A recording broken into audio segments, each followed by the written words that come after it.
Mike Mentzer was unbeatable until Arnold Schwarzenegger got involved. He gained 14 pounds of muscle in 1 year. The judges didn't recognize him.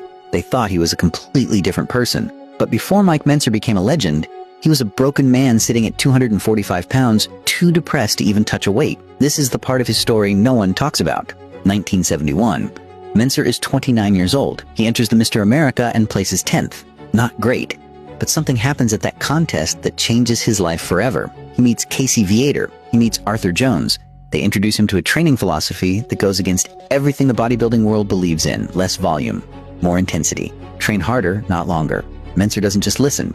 He becomes obsessed, and his body starts responding like never before.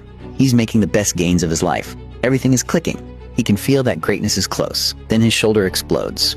A freak accident on dumbbell flies. The weight slips. His right shoulder tears out of the joint. Ligaments shredded. Tendons wrecked. 10 years later, his wife could still hear that shoulder clicking from across the room, but the real damage wasn't physical. 8 months off. No training. No progress. No purpose. Mentzer doesn't just lose his physique. He loses himself. Depression hits. He stops caring. The weight piles on. 245 pounds of a man who used to dream about being the best in the world. Most people would have stayed there.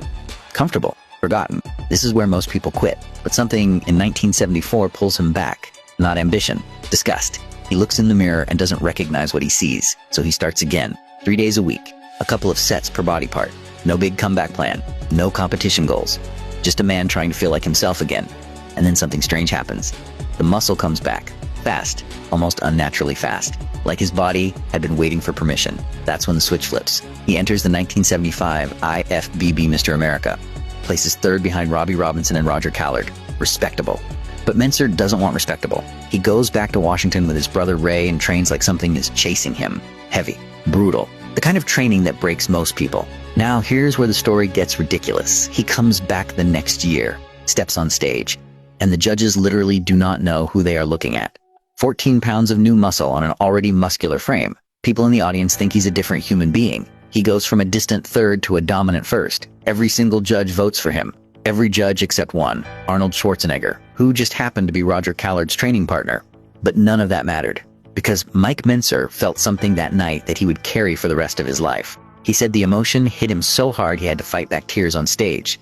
He stood there under those lights and forced himself to absorb every detail, every sound, every face in the crowd, every smell in that auditorium. He burned that moment into his memory like a scar he wanted to keep. The Mr. Universe title came later. He called it anticlimactic. No emotion, no rush, just another stepping stone.